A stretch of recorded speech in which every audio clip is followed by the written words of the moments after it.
Bonjour à toutes et à tous, je suis ravie de vous retrouver ce matin. Donc, bienvenue à toutes et à tous dans ce webinaire. On est très heureux de partager avec vous ce matin les résultats de cette seconde étude que nous avons menée avec Witifit et l'IFOP, qui nous permet en effet d'apporter un réel éclairage dans cette période où on peut dire qu'il est quand même assez complexe pour les entreprises de sonder l'état d'esprit de l'ensemble des collaborateurs. Pour mémoire, nous avions fait une première étude en mai et pour nous, il nous a semblé important de réaliser cette étude au plan véritablement national pour comprendre à la fois le réel impact de la crise sur le moral des collaborateurs, sur l'engagement aussi bien sûr des salariés. Cette première enquête, nous l'avions faite en mai, juste au moment du déconfinement, une semaine après le déconfinement, la semaine du 18 mai 2020, et au moment donc du retour sur site. On a voulu pouvoir, on sait bien qu'on est sur un confinement qui est un petit peu différent, mais on a voulu renouveler l'exercice afin de comprendre l'impact de cette crise sanitaire qui malheureusement dure encore.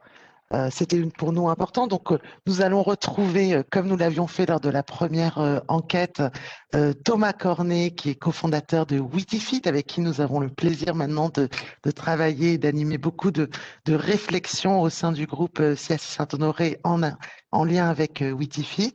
Et puis, bien sûr, Romain Ben David, qui est directeur du pôle corporate de l'IFOP et qui a mené avec nous la première étude et qui nous présentera ce matin les résultats de cette deuxième étude. Alors, très rapidement, le déroulé de ce webinaire, nous évoquerons dans un premier temps les évolutions depuis mai 2020 concernant à la fois la situation de travail, la charge mentale et une notion qui nous avait beaucoup interpellé en main, la notion donc quel est le niveau de confiance des collaborateurs dans leur entreprise, leur secteur d'activité. Et puis, nous verrons dans un second temps si nous avons su tirer les enseignements de ce second confinement. Qu'est-ce qui est en train de changer dans notre rapport au travail? Quelles sont les attentes des collaborateurs en matière d'organisation du travail et de management? Je vais tout de suite passer la parole à Romain pour qu'il nous rappelle un peu le cadre et la méthodologie de cette étude. À toi, Romain. Merci beaucoup Myriam. Bonjour à tous. Donc, effectivement, quelques mots rapides sur la méthodologie. C'est important, quand on est sur plusieurs vagues, de respecter le même protocole méthodologique.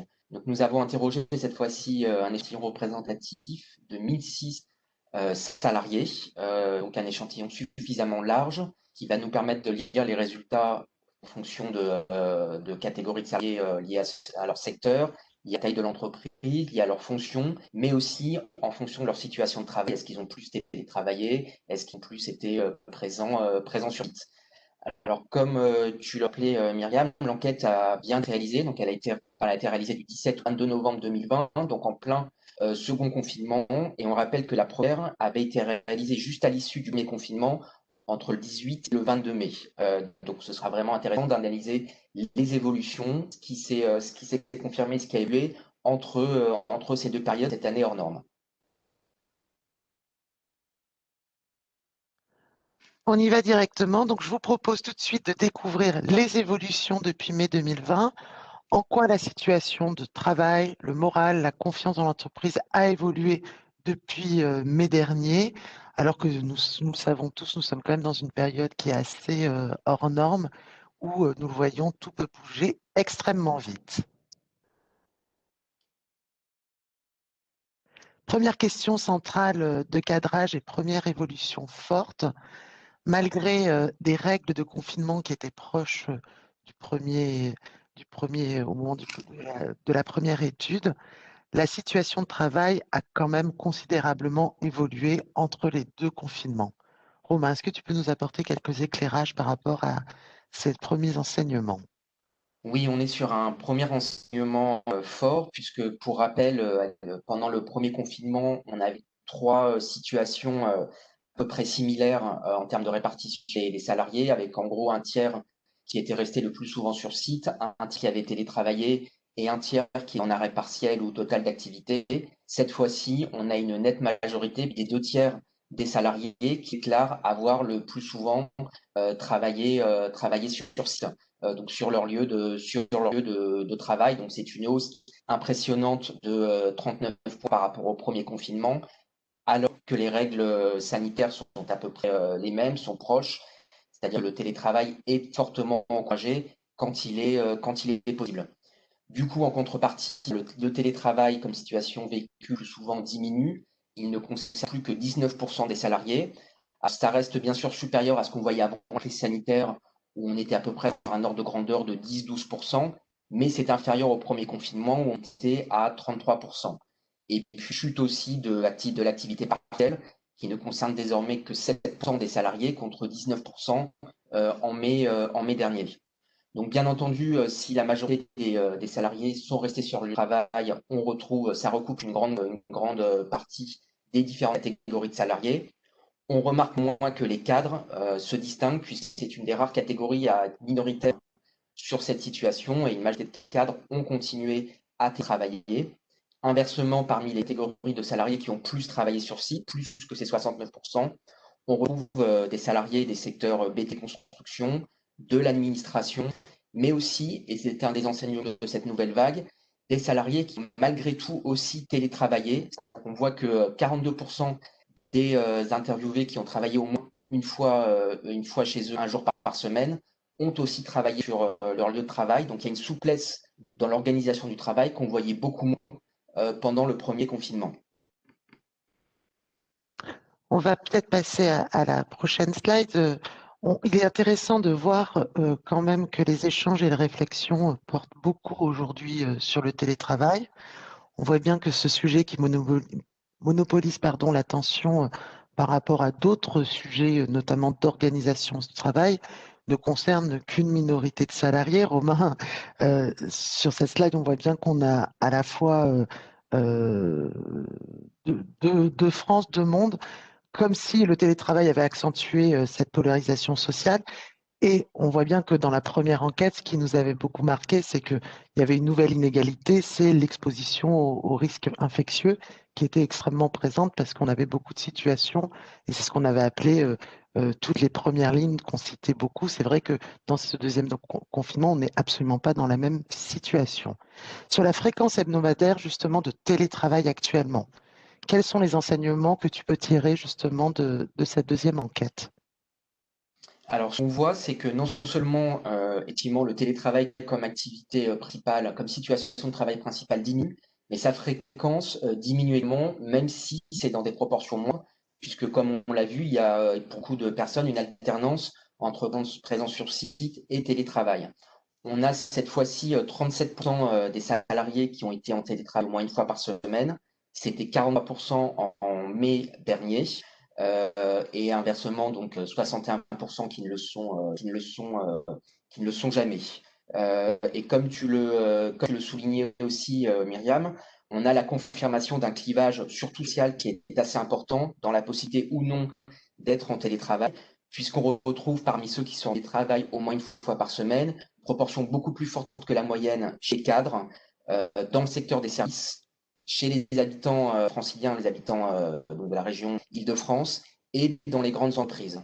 Inversement, parmi ceux qui n'ont jamais en télétravail, on retrouve beaucoup d'ouvriers, 82%, donc clivage très net par rapport au cadre, puis près des 2 tiers d'entre eux sont en télétravail au moins par semaine, mais aussi des salariés du secteur du commerce. On a aussi un clivage au niveau de la taille des communes, les communes rurales. Les habitants des communes rurales sont très peu en télétravail. Et puis, les personnes qui n'ont pas de responsabilité d'encadrement. Oui, et tout à l'heure en introduction, on se posait justement la question, est-ce que nous avons collectivement su tirer des enseignements de cette période de télétravail imposée, qui était quand même initialement plébiscité comme un aménagement des conditions de travail plutôt favorable pour les collaborateurs. On voit que le télétravail, là dans la slide qui est montrée, est toujours positif sur l'autonomie, le gain de temps et une forme d'efficacité. Néanmoins, il dévoile de plus en plus de failles. Et je pense notamment sur la question et d'ailleurs qui fait écho au débat qu'il y a eu récemment entre les partenaires sociaux et sur l'ANI, sur le télétravail, sur la question notamment de la charge de travail. Effectivement, là, on est sur un focus un peu plus qualitatif. On sort un peu des données Alors, manuelles. attends, Romain, Myriam. je vois que Céline nous signale qu'on nous entend plus du tout. Non, je viens d'envoyer un message à Céline, en fait. Non, non, on entend très bien. Ça doit être un problème de connexion. D'accord, merci, excusez-moi. Excuse-moi, Romain, je t'en prie. Donc, du coup, on est sur un focus un peu plus qualitatif cette fois-ci. On regarde l'évolution des éléments, différents éléments liés au télétravail entre les deux périodes de confinement. Est-ce que ça s'est amélioré? Est-ce que ça s'est détérioré? Ou est-ce que ça n'a pas évolué? Donc, on voit à chaque fois que pour une majorité relative de salariés, ça n'a pas évolué. Néanmoins, ce que l'on constate, c'est que l'évolution, cette résilience est beaucoup plus forte sur les aspects relationnels. Il y a peu d'évolution sur les aspects relationnels, alors que c'était un des grands versements qu'on avait vu en vague 1, à la fois en positif dans le sentiment d'être très proche de sa hiérarchie et en plus négatif dans la perte de lien social.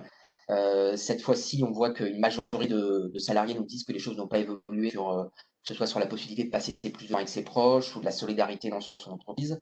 Donc, on peut dire que c'est quelque chose qui est beaucoup plus fort de l'acquis, d'autant que pour ceux chez qui ça a évolué, l'amélioration est plus forte que la détérioration. Ce qui est en revanche intéressant et ce qui a beaucoup évolué, ce que tu soulignais, Myriam, ce sont les aspects organisationnels qui évoluent davantage, avec un delta qui est plutôt en faveur d'une amélioration. On le voit sur le gain de temps, sur l'organisation de son travail, sur l'efficacité de son travail. On a à la fois une évolution forte et qui s'est plutôt améliorée. Sur l'autonomie, ça ne bouge pas énormément puisque c'est un type du télétravail qui datait déjà d'avant la crise sanitaire. En revanche, warning important sur la dernière dimension, la charge de travail. On voit que c'est quasiment la seule pour le taux de personnes, la proportion de personnes qui nous disent que ça s'est détérioré est largement supérieure, presque 2 fois supérieure à ceux qui nous disent qu'elle s'est améliorée. Donc, ce qui peut évidemment, on va le voir après, susciter du stress, susciter de la fatigue, et qui peut être lié aussi à cette souplesse exigée un peu plus forte qu'on voit dans cette vague entre alternance, présence sur site et télétravail.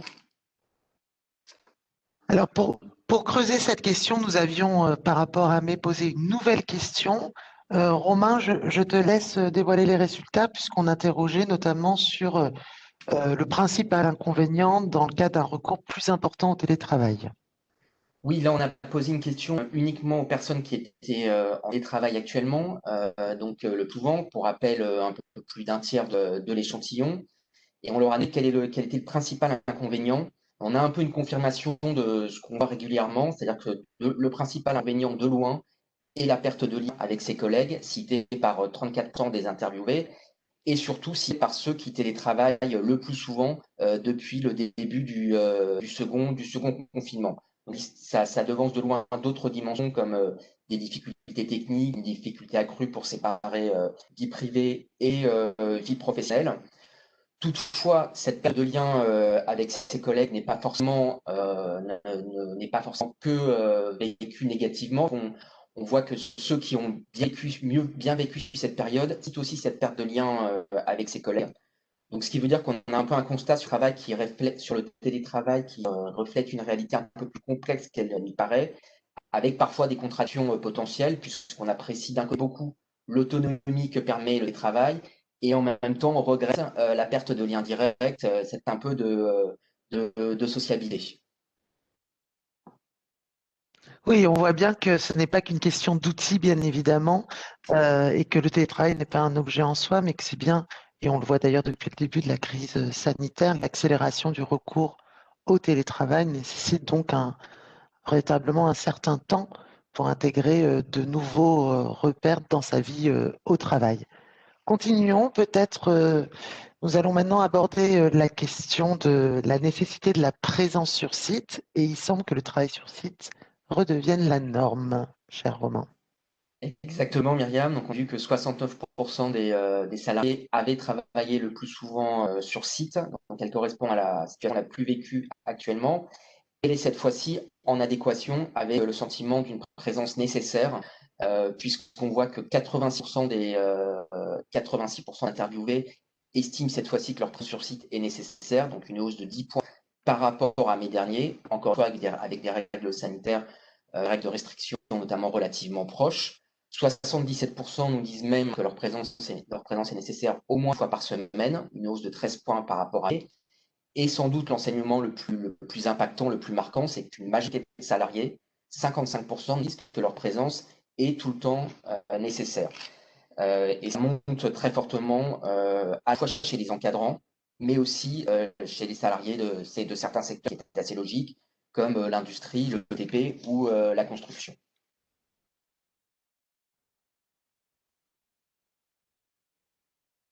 Excusez-moi, j'avais coupé mon micro. Une étude récente justement a évalué à peu près que 11% des salariés ont pensé à se faire arrêter pour ne pas retourner sur site par crainte du risque sanitaire. On sait que c'est un sujet sensible. Euh, on pourrait peut-être, au travers de, de cette slide, voir un peu les difficultés qu'on a par rapport à cela, puisqu'on a quand même beaucoup de sollicitations, on le voit, de salariés, tout le monde ne vit pas en fait compte la crise sanitaire de la même manière. On a eu l'occasion avec Thomas de faire intervenir des chercheurs du CHU de Clermont-Ferrand il y a quelque temps, où on parlait de l'impact notamment de cette maladie sur la santé mentale de certains collaborateurs. Donc, on voit bien que toutes ces questions, elles sont en effet extrêmement sensibles. Nous allons poursuivre.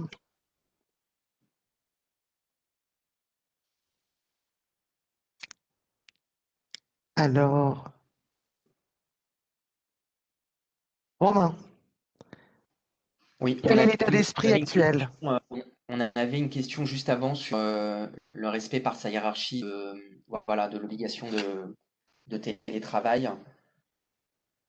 Est-ce que tu veux dire un mot là-dessus d'abord, Ah oui, Myriam? pardon, excusez-moi.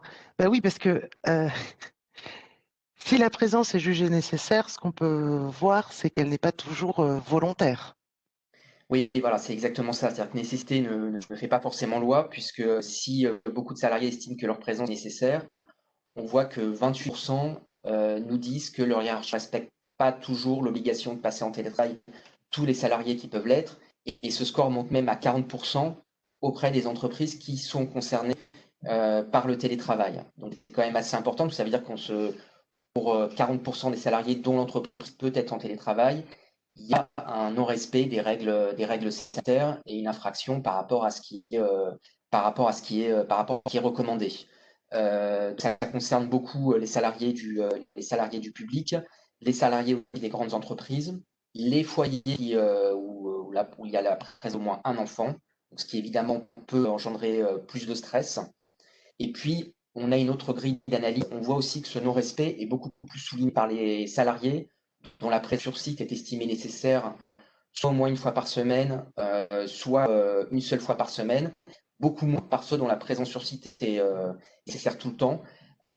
Donc cela a démontré que cette demande de souplesse d'organisation n'est pas forcément bien vécue, elle peut se faire contre son gré et donc peut in fine générer plus de stress et de fatigue.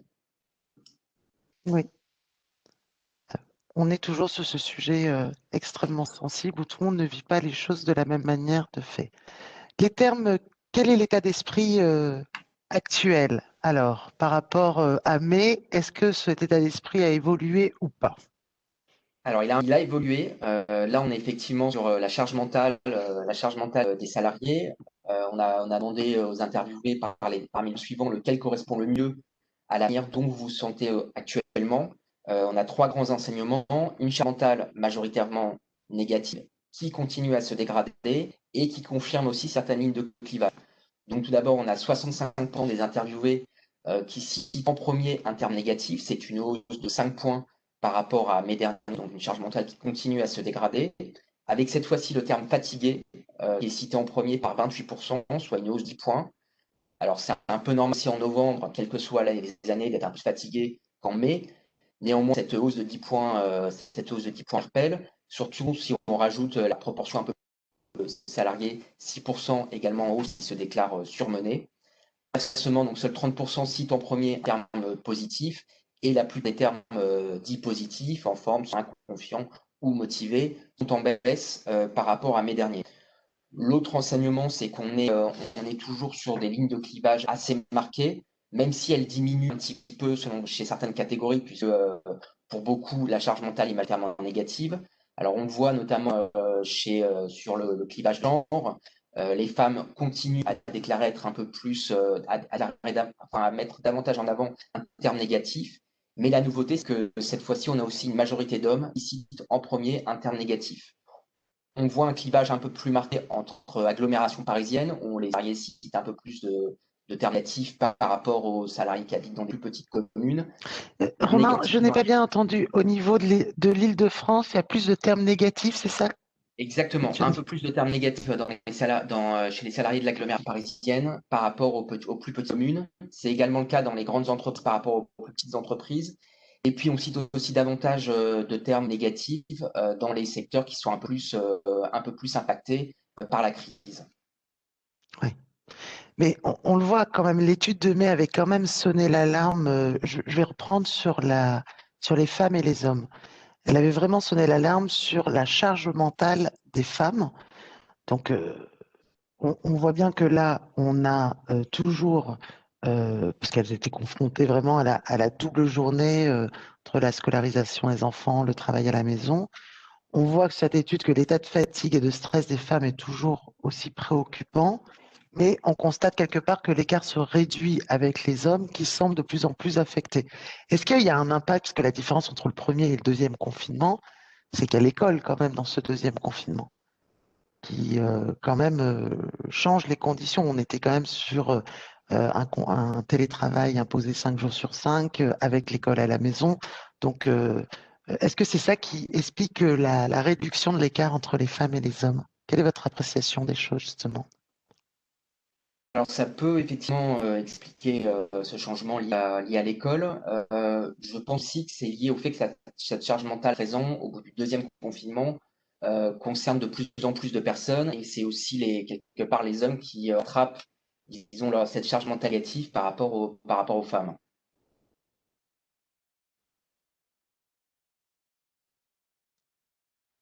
Alors, Il y a quand même un point, donc il y a quand même un point extrême de vigilance qu'on voit quand même qui est assez constant entre l'état d'esprit des femmes et des hommes autour de cette situation. Donc un point de vigilance à bien avoir en tête. Je t'en prie, Romain. Continue donc sur ce troisième évolution, donc après la situation de travail vécue le plus souvent, l'état d'esprit psychologique. Là, on est sur la confiance dans son entreprise. On a vu en mai une forte confiance qui unissait les salariés à leurs entreprises, que ce soit dans la continuation de l'activité économique, la préservation des emplois, l'aspect et la garantie de l'adaptation de la présence sur site aux règles sanitaires. On voit que cette confiance se confirme sur cette vague et se confirme nettement, puisque 74% des salariés nous disent avoir confiance dans leur entreprise pour la préservation de l'emploi. C'est même fortement affirmé, 28% ont toute confiance et 74% ont confiance dans leur entreprise concernant l'adaptation de l'organisation du travail au contexte sanitaire. Alors, un tout petit bémol néanmoins, on est sur une population de salariés. Donc, le fait d'interroger les salariés fait qu'on n'interroge pas d'indépendants, on n'interroge pas de personnes au chômage, ni par exemple d'étudiants en recherche d'un premier emploi. Donc on est sur une population en période de crise un peu plus préservée que peuvent l'être d'autres catégories de personnes en recherche d'emploi ou indépendantes. Au moins auprès de ces salariés, la confiance est forte. Sur l'adaptation de l'organisation du travail au contexte sanitaire, c'est assez homogène. C'est un petit peu moins bien affirmé par ceux qui travaillent dans une entreprise publique, dans l'administration. Pour la préservation des emplois, on voit en revanche un peu plus de clivage sectoriel. La réponse à cette question est effectivement très corrélée à la capacité de l'entreprise à poursuivre ou non son activité dans le contexte actuel, avec des niveaux de confiance qui sont inférieurs à la moyenne auprès des salariés de l'industrie ou du commerce. Inversement, les salariés du DP ou de l'administration sont beaucoup plus confiants dans la capacité de leur entreprise à préserver l'emploi. Oui, il ne faudra pas négliger le clivage que tu viens de de décrire entre les différents secteurs, parce que certains secteurs ont été durement touchés et on voit bien que la reprise n'est pas envisageable sans l'engagement de leurs collaborateurs et la notion de sens n'a jamais été aussi centrale. C'est vrai quand même que l'optimisme affiché dans l'enquête de mai nous avait d'ailleurs tous surpris, étant donné quand même le contexte économique. Je pense qu'il faut saluer cette confiance maintenue des salariés. Les entreprises s'adaptent, elles se battent pour créer de la valeur en mode dégradé. Et puis, et je crois que les DRH ont joué un rôle particulièrement important dans l'adaptation de l'organisation du travail. Ça n'est pas l'objet bien sûr de ce webinaire, mais je pense qu'il est quand même important de saluer le travail qui a été fait par l'ensemble des équipes RH, qui étaient quand même en première ligne pour accompagner cette transformation assez hors norme, avec parfois des injonctions de faits contradictoires entre vite aller chercher le business et en même temps un message qui est de dire maintenez le contact, prenez soin de vos collaborateurs, donc parfois avec des temporalités qui étaient un peu voilà, particulièrement intenses. Donc la confiance dans son entreprise est quand même un élément extrêmement important aussi pour reconstruire et réinventer la suite. Voilà, donc nous avons fini cette première partie. Pour résumer quelque part les trois évolutions majeures entre ces deux périodes, mai et cette période aujourd'hui, à la fois un premier enseignement plutôt descriptif, mais sur la présence le plus souvent sur site plus massive qu'au mois de mai, pas toujours souhaitée, et des attentes fortes exprimées des collaborateurs pour plus de souplesse. Bon, un point de vigilance est quand même un élément extrêmement important, c'est une charge mentale qui continue de se dégrader, et un point très positif qui est une confiance qui est toujours très forte dans l'entreprise. Donc après les grandes évolutions entre les deux confinements, je vous propose maintenant de découvrir les nouveaux enseignements du second confinement. Est-ce qu'il y a des clivages qui apparaissent, qui s'accentuent?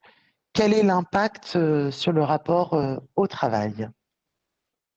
Et puis, bien sûr, les attentes concernant le management. Et je demanderai aussi, bien sûr, à Thomas de nous faire part aussi de sa lecture de ces résultats. Alors, le vécu du second confinement par rapport au premier. Romain, concrètement, est-ce qu'ils ont mieux ou moins bien vécu ce second confinement? Alors, en fait, je dirais que ça dépend des salariés. On voit des lignes de clivage assez marquées sur ce vécu. Le premier enseignement, c'est qu'il a été vécu différemment que le premier confinement pour une majorité de salariés, puisque 46% nous disent qu'il a été vécu ni mieux ni moins bien, donc 54% soit mieux, soit moins bien. Deuxième enseignement, on voit en effet que c'est très partagé, même s'il a été pour une proportion un peu plus forte mieux vécu, 30%, tandis que 24% l'ont moins bien vécu. Alors, parmi ceux qui l'ont mieux vécu, on a une plus forte proportion de plus jeunes salariés, de moins de 35 ans, d'entreprises de taille plutôt réduite, de salariés du secteur BTP construction, donc qui ont pu continuer pour la part leur activité, et puis de personnes qui étaient en télétravail. Par ceux qui l'ont moins bien vécu, et là on a des nouveaux enseignements par rapport à la vague précédente, on a une proportion plus forte de cadres et d'encadrants. On aura l'occasion d'y revenir, hein, ça peut jouer là aussi sur une charge mentale, une demande d'organisation entre télétravail et présence sur site qui est plus forte. En tout cas, une proportion plus forte de cadres et d'encadrants l'ont moins bien vécu. C'est aussi le cas des salariés du secteur public, et donc comme je le disais, de ceux dont la présence sur site est estimée, n'est pas toujours estimée nécessaire. D'accord. Et justement, on est quand même dans un contexte où les collaborateurs sont soumis à une multitude d'informations, parfois très anxiogènes. On le voit notamment sur le Covid, sur l'impact du Covid, sur le vaccin. On voit bien que même dans la communauté scientifique, on a du mal à avoir des éléments de la même, voilà, de la même, qui vont dans la même direction. On a essayé justement avec cette enquête de comprendre ce qui préoccupait le plus les collaborateurs. Effectivement, alors d'abord, comme tu le disais, Myriam, la notion de risque et la perception du risque est réelle, quand on demande aux interviewés quel risque les préoccupe le plus entre risque sanitaire et risque économique, on n'en a que 25% qui nous disent aucun risque. Donc, il y a une prise, il y a le sentiment d'un risque très fort. Après, les réponses là aussi très partagées. Et là, pour le coup, avec des proportions quasi équivalentes, entre 36% qui d'abord un risque sanitaire lié aux conditions d'hygiène sanitaire sur le site de travail et 39% qui nous parlent d'abord de risque économique lié à la sauvegarde de son emploi ou à la santé financière de son entreprise.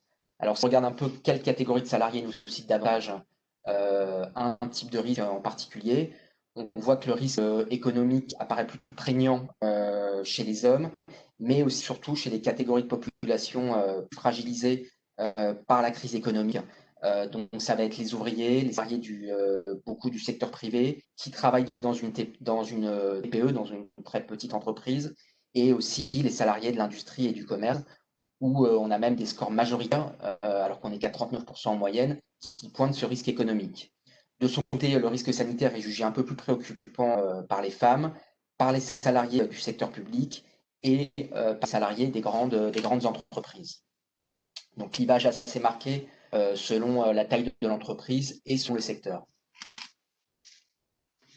Oui, et on voit bien que la question de la santé économique est forcément liée au secteur. C'est-à-dire qu'on entend, et ça ne m'étonne pas, notamment pour les salariés de toutes les toutes petites entreprises, parce que on a en effet des annonces de plans sociaux, beaucoup de grandes entreprises, mais on voit bien que au sein des petites entreprises, je pense notamment aux cafés, restaurants et dans le commerce, on a de plus en plus, et ça se fait plutôt à bas bruit, mais et l'inquiétude, c'est que tous ces salariés-là n'auront pas forcément des mesures de reclassement ou d'accompagnement comme on peut l'avoir dans une grande entreprise. Donc en effet, cet élément, ça ne m'étonne pas que les salariés des petites entreprises aient ce sentiment-là.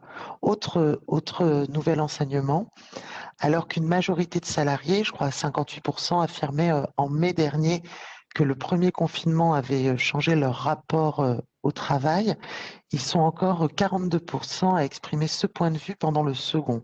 Alors, c'est logique que cette proportion diminue, puisque on n'est plus dans l'effet de la nouveauté, mais on est plutôt celui de la répétition. Mais analysons peut-être cet élément plus en profondeur, Romain.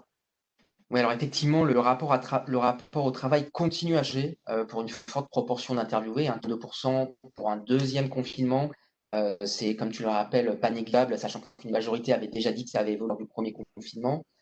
Ça concerne davantage les plus jeunes salariés, les cadres, les salariés du secteur public et surtout les encadrants, comme on aura raison d'y revenir, et notamment les encadrants d'une équipe intense de plus de 5 personnes. Deux autres enseignements émergent. D'abord, comme en vague 1, quand ce changement est perçu, il est plutôt mal vécu par la majorité de salariés, puisque 60% des salariés qui déclarent avoir moins vécu ce confinement considèrent que ce confinement a aussi changé leur rapport au travail, contre 40% de ceux qui ont mieux vécu ce confinement. Et d'autre part, ça confirme un des enseignements de cette seconde vague. Cette perception de changement est beaucoup plus affirmée par les salariés qui doivent alterner présence sur site et télétravail.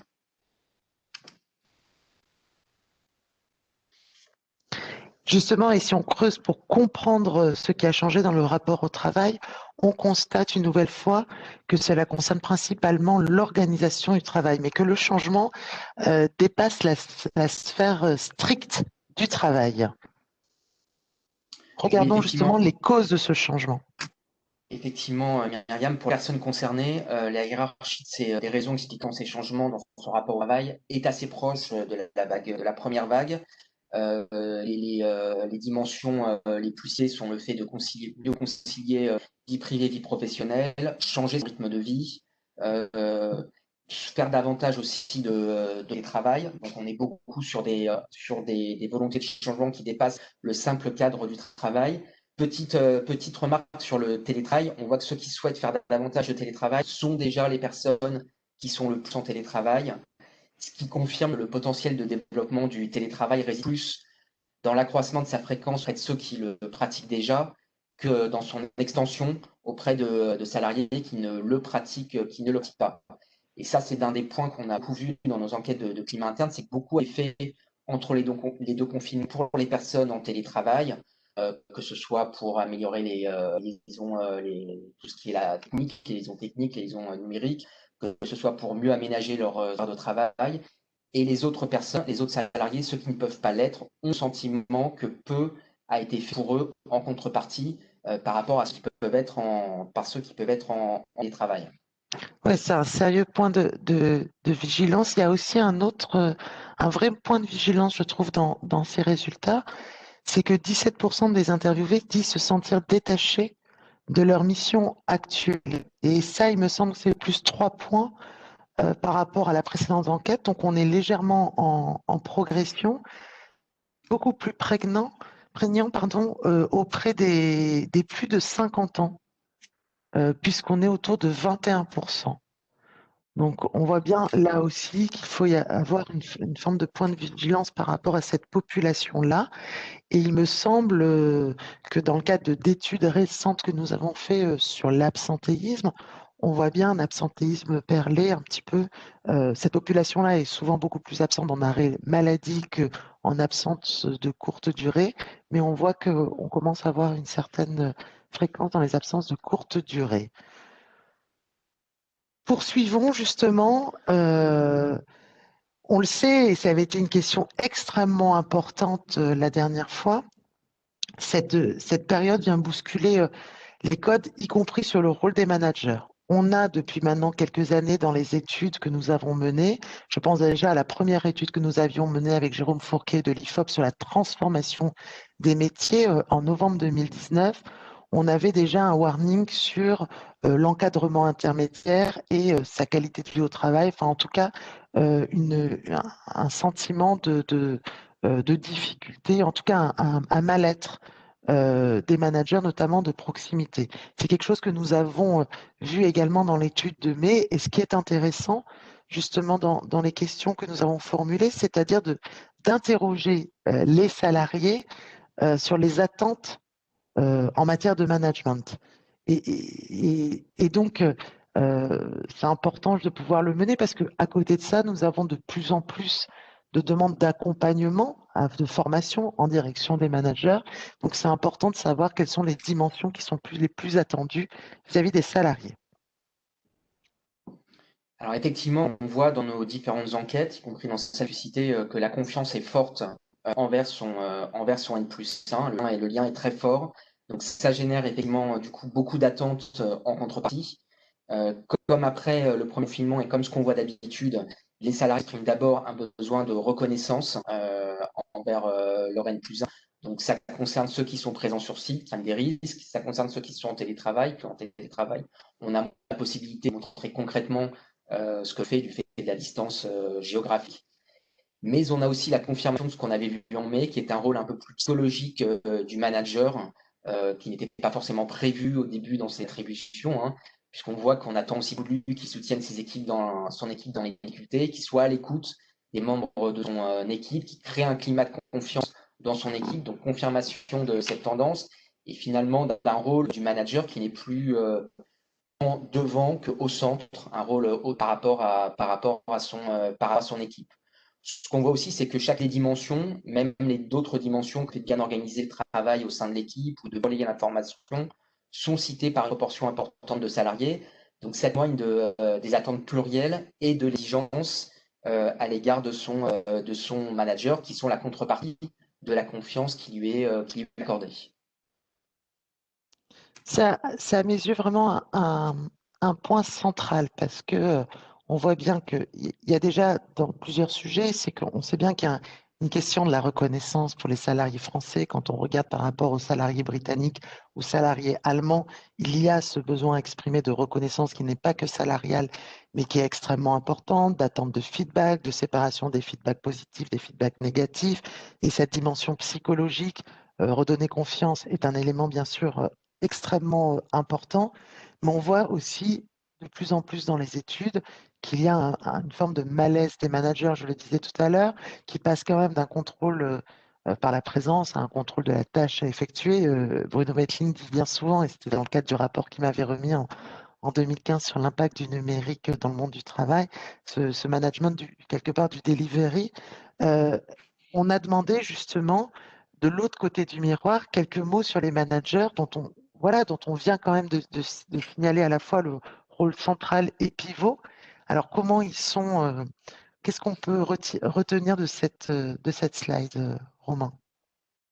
On a vu qu'ils étaient plus nombreux à souligner dans ce second confinement que cette situation avait changé, confinement avait changé leur rapport au travail. On en a ici la confirmation, hein. On a une nette majorité de managers qui nous dit que leur rôle a évolué depuis le début de l'axe sanitaire, 61% très précisément.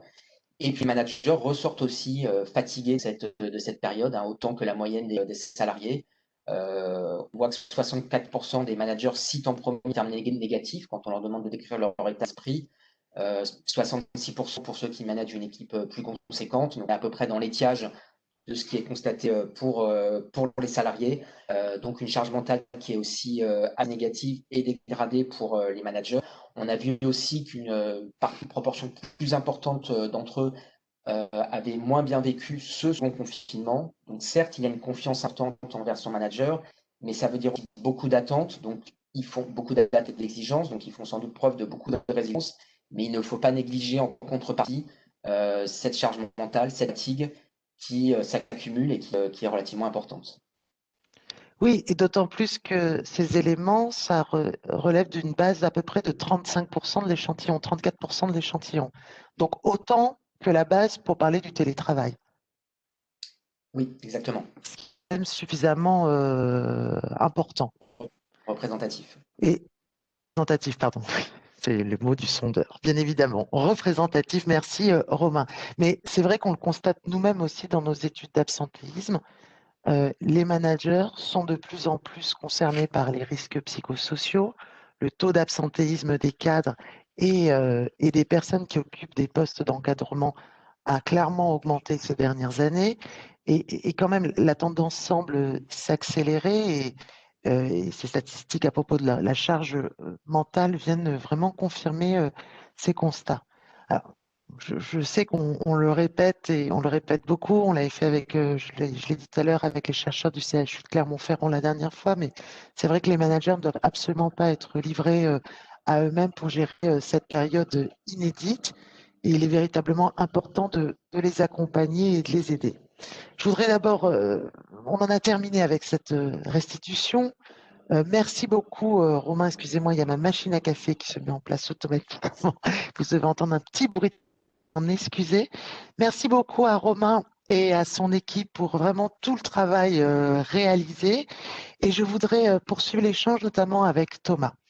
Euh, Thomas, toi qui es toujours dans cette captation des signaux faibles, avec tout le travail, notamment avec le CHU de Clermont-Ferrand que tu as pu mener avec l'outil Witifit, qui est maintenant un partenaire installé du groupe CSI, euh, qu'est-ce que, qu'est-ce que tu retiens de cette enquête? Qu'est-ce que tu en tires comme enseignement pour nos organisations et pour l'ensemble justement des invités qui nous écoutent aujourd'hui? Bonjour à tous. Merci Romain, hein, de toute cette lecture de ces statistiques qui effectivement entre le premier confinement et le deuxième évoluent quand même un tant soit peu sur des dimensions qui sont hyper fortes. Et qui se ressentent au travers à la fois nous de nos clients déjà en base installée, mais aussi dans les préoccupations de ceux qui aujourd'hui déploient notre solution. Le premier point. Thomas, peut-être tu peux rappeler quelle est ta solution? Peut-être que tout le monde Ah, pardon. juste rapidement. Excuse-moi, j'aurais dû le faire. Non, mais il n'y a pas, il y a pas de problème. Donc la solution s'appelle en deux mots, s'appelle Witifit. C'est une solution qui a pour objectif de capter de manière très scientifique les ressentis des collaborateurs de manière à identifier les leviers et les freins dans un certain nombre de dimensions qui convient de piloter et de permettre une lecture au management qui enrichit les propositions des collaborateurs, permettent de statuer et de définir des plans d'action eux-mêmes mesurables pour améliorer le fonctionnement et l'organisation de l'entreprise. Donc, bien évidemment, aujourd'hui, quand on est dans une situation qui évolue de manière volontaire ou involontaire, avec des acteurs clés que sont les collaborateurs qui produisent et qui sont le fer de lance de l'entreprise, et ces managers, ce management qui aujourd'hui guide et emporte ces équipes avec eux, on voit bien que c'est hyper important de rentrer dans cette dynamique-là. Alors justement, au travers de ce que tu disais, Myriam, c'est que le télétravail qui cristallise aussi beaucoup les organisations aujourd'hui, on voit bien dans la restitution qu'en fait Romain, c'est que globalement, on va dire qu'il y a un tiers des entreprises qui sont clairement impactées par ce sujet-là. Donc ça fait qu'un tiers, mais c'est quand même un tiers et c'est quand même beaucoup. On voit bien dans un certain nombre de secteurs d'activité. Et en même temps, ça pourrait être potentiellement plus, puisque dans ce qu'on évoquait, il y a un certain nombre de collaborateurs qui disent qu'ils pourraient faire aussi plus de télétravail malgré tout, et ce, en fonction de la volonté ou de l'organisation des entreprises. Et donc ça veut dire que cet axe d'organisation qu'est le télétravail va changer, à mon avis, durablement. On le voit bien parce qu'aujourd'hui, on a quand même beaucoup d'entreprises clientes qui, elles, l'intègrent maintenant dans une dynamique d'organisation, mais qui le voient aussi dans des gains d'image, d'attractivité, parce que ça fait partie justement des attentes d'un certain nombre de collaborateurs, et pour lequel elles ont décidé, pour le coup, d'intégrer cette dimension-là. Alors, le deuxième point qui était, donc, c'est ce qu'on a appelé à un moment donné la définition du new normal, c'est que cette géométrie variable au sein de l'entreprise va prendre de plus en plus corps, et par apprentissage régulier, parce qu'on voit bien que dans les éléments qu'évoquait Romain, il y a aussi des éléments où on apprend, on recule, on avance et ainsi de suite. Donc, ça veut dire qu'on a un certain nombre de retours par rapport à ça, et que l'entreprise s'adapte, innove, intègre, forme, soutient, fait des reculs aussi sur ces situations-là, et que c'est hyper important de pouvoir bien redéfinir ce cadre qui évolue. Le deuxième qui a été évoqué et qu'on voit bien, c'est que, et ça, Myriam, tu l'avais très bien identifié dès le début du confinement par rapport à ce sujet du télétravail, c'est que au début, on a tous trouvé ça pour beaucoup super, en tout cas pour ceux qui l'ont vécu, même si derrière, effectivement, il y avait l'école et la cuisine à domicile, mais globalement, c'était quand même quelque chose de nouveau et qui intéressait.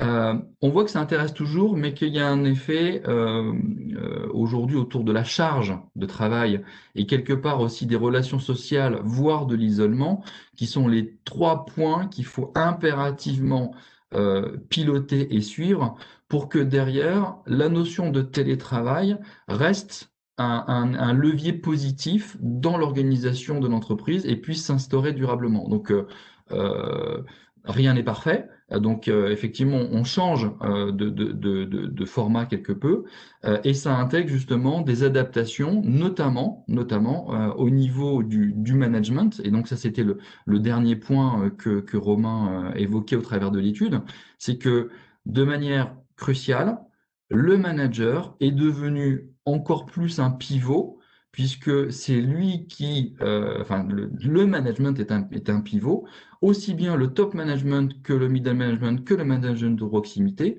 pour entraîner justement les équipes sur la confiance, sur la poursuite, sur les différents éléments. Et si aujourd'hui, je crois que c'est 74% Romain, de salariés qui sont confiants, euh, alors qu'on a des informations quand même régulièrement assez anxiogènes et ainsi de suite, c'est que derrière ce travail a été fait d'embarquer justement les collaborateurs et les équipes par le management, dans le fait de dire que en mode dégradé, puisqu'effectivement c'est quand même encore un mode dégradé, on rentre dans une activité, maintien d'activité, beaucoup moins quand même d'activité partielle dans toutes les entreprises, et donc de pouvoir maintenir à flot et les collaborateurs et les emplois et ainsi de suite.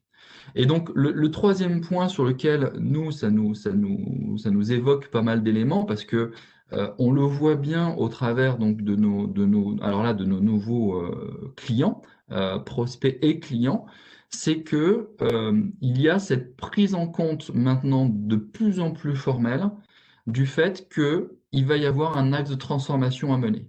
Une transformation qui va se situer notamment au niveau de l'organisation, bien évidemment, mais aussi du management, mais aussi de l'adaptation potentiellement des locaux, avec pour une partie peut-être réduction, de l'autre partie aménagement.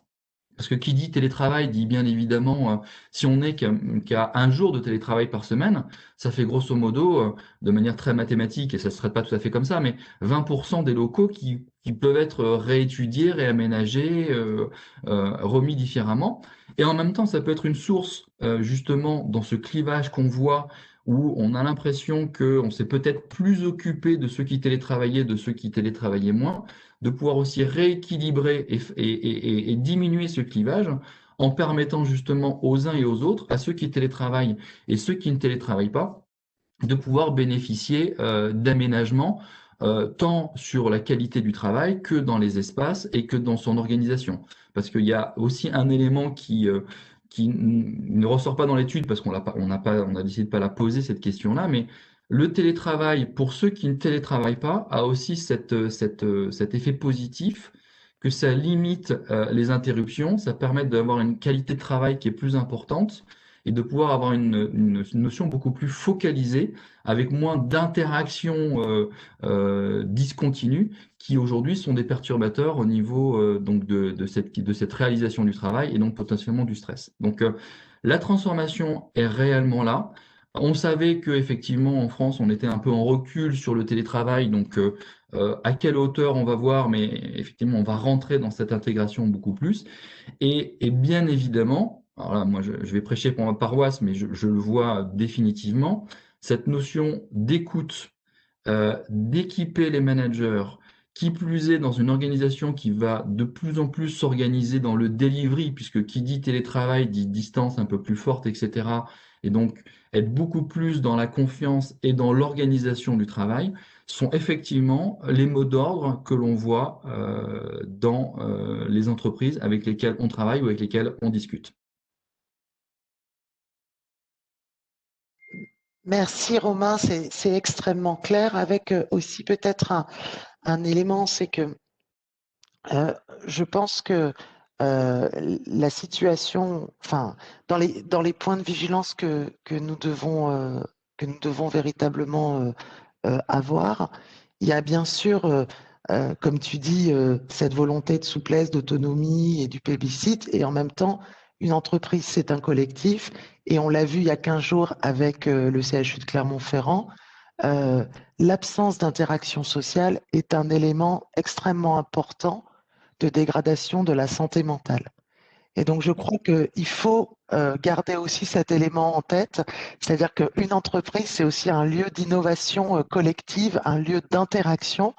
Et donc, le risque d'isolement est un élément extrêmement important dans la période actuelle. Donc, comment organiser de l'écoute, de l'accompagnement à distance, c'est vraiment tout l'enjeu. Donc, c'est en cela que le télétravail, ne le regardons pas comme un outil, mais regardons-le plus comme parlons beaucoup plus, je pense, d'organisation du travail, parce qu'on voit bien, et c'est ce que tu disais, il y a plusieurs dimensions dans ce qu'on appelle la qualité de vie au travail, le bien-être ou l'engagement des collaborateurs. Oui, absolument. C'est effectivement l'apport de ces deux chercheurs avec qui on a fait ce webinaire il n'y a pas longtemps montrait bien que, grosso modo, l'humain est un animal social, il a besoin d'interaction. L'en privé, c'est effectivement quelque chose de compliqué. En même temps, il a d'autres besoins psychosociaux qu'il exprime, notamment sur cet équilibre et cette qualité du travail.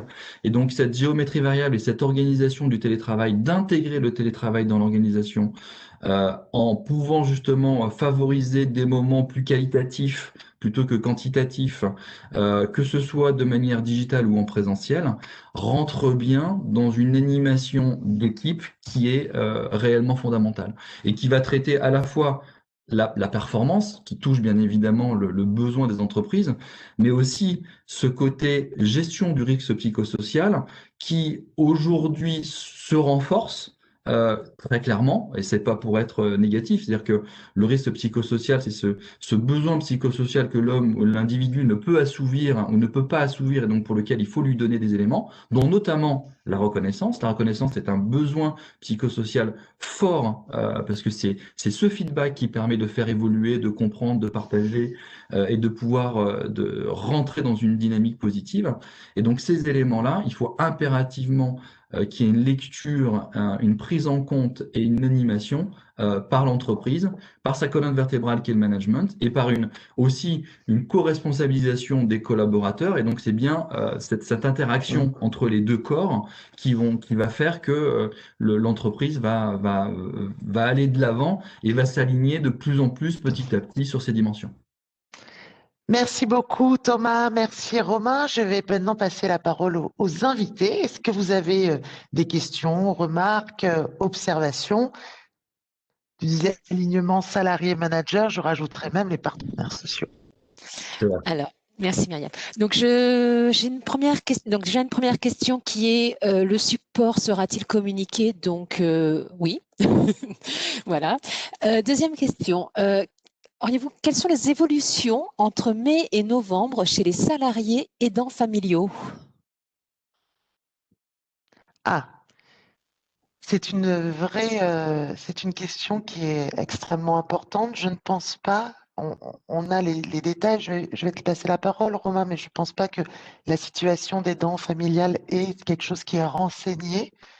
Néanmoins, nous qui mettons beaucoup, qui avons une approche servicielle, on met beaucoup de services en direction des aidants familiaux, notamment pour aider à trouver une maison de retraite, pour aider à trouver une aide à domicile. On sait qu'on a eu énormément de sollicitations depuis le mois de février dernier avec l'outil MyPay pour une raison simple, c'est que bien souvent, il y a eu un isolement qui a été encore plus marqué. On le voit dans les EHPAD, les visites ont été sur la première phase du confinement arrêtée. Et donc, il y a eu véritablement un besoin d'être accompagné pour bon nombre de salariés aidants. Romain, est-ce que cette Je catégorie-là, confirme, on peut descendre à un niveau assez fin, mais qu'on n'a pas pas malheureusement ce niveau-là. Quand on est sur un échantillon de 1000 salariés, ce ne serait pas représentatif. mais j'invite la personne qui s'est posée à ne pas hésiter à échanger avec nous sur cette question des aidants familiaux, car voilà, nous y travaillons notamment autour des enjeux d'absentéisme et nous y travaillons en matière d'accompagnement et de besoins. Qu'est-ce qu'une entreprise peut faire en direction des aidants familiaux? Donc nous avons déployé aussi beaucoup de mesures d'accompagnement. Merci. Le taux élevé de la confiance dans l'entreprise sur la préservation de l'emploi est effectivement surprenant, surtout dans les activités comme le commerce. Pensez-vous que le télétravail a eu une incidence sur cet indice de confiance? On le voit que pour les salariés, alors peut-être Romain, je te laisse Vas-y, je t'en répondre dans un prie. premier temps, mais déjà, on voit que les salariés qui ont été dans le commerce, pour la plupart, ont été dans une situation d'activité partielle et non pas et peu de télétravail. Ça avait été très marquant, notamment la confiance dans l'entreprise, le secteur d'activité au mois de mai. On voit bien que là, on a un peu une segmentation puisque le manque de confiance est dans certains secteurs, je pense notamment au commerce, c'était 54%, il me semble, Romain, que tu disais tout à l'heure, dans les petites entreprises. Donc on voit bien que les annonces quotidiennes sur la destruction en matière d'emploi est extrêmement importante. Après, c'est vrai qu'on est dans une phase où les prêts garantis par l'État ou l'activité partielle peuvent voilà, changer l'état d'esprit, mais voilà, est-ce que ça règle réellement les difficultés? C'est toute la question. Alors, pour compléter ce que dit, effectivement, déjà, la confiance est un petit peu moins forte auprès des salariés du commerce qui travaillent dans le commerce. Ensuite, même si leur activité est menacée, ça ne veut pas dire qu'ils n'ont pas confiance dans leur entreprise. Ils voient aussi pour beaucoup que leur entreprise fait ce qu'elle peut, qu'elle essaye de préserver l'emploi et de reprendre son activité, mais qu'elle est dépendante des restrictions sanitaires. Et puis, encore une fois, interroge à ce moment des salariés qui sont en poste, dont l'activité n'a pas cessé. Donc, on est effectivement sur une population qui, rien que le fait d'être salarié en ce moment, constitue un levier de sécurité supplémentaire, ce qui est moins le cas quand on n'est pas dans une période de crise comme celle que nous vivons actuellement. Merci Romain. Merci.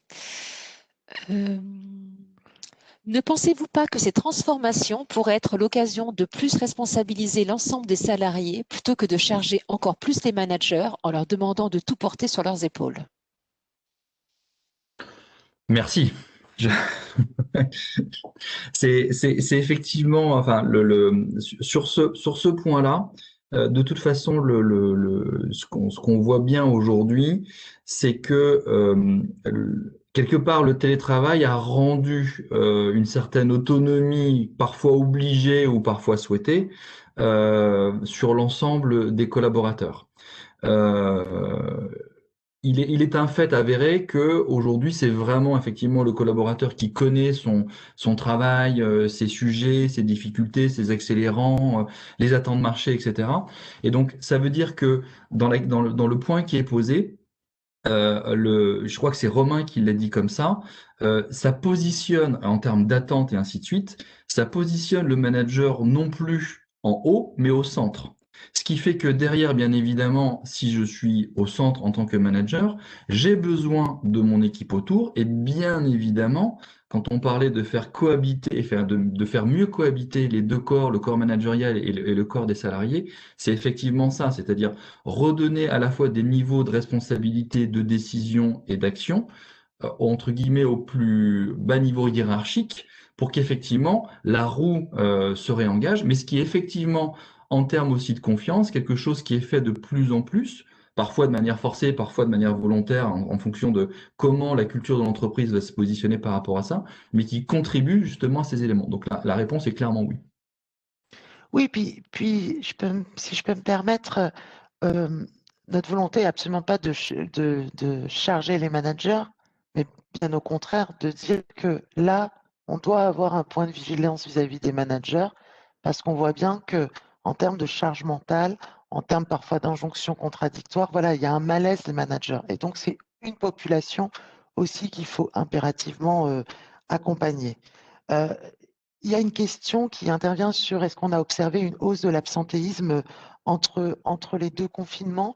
Je pense que c'est trop tôt pour le dire parce que lorsque nous faisons des études d'absentéisme, on prend toute une période. Donc, nous n'avons pas encore étudié le mois de novembre.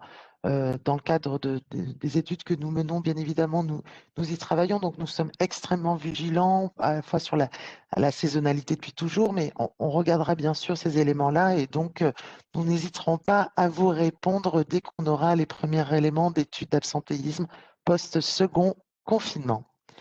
Merci encore. Merci de votre attention, de votre présence encore nombreux ce matin. Merci beaucoup à Romain et Thomas. Merci à toute l'équipe organisatrice. Je ne veux pas dire organisateur. Je pense à Sabéa, je pense à Karine et je pense bien sûr à Maude. Merci à toutes et à tous et à Jean. Excusez-moi, il y a aussi un organisateur.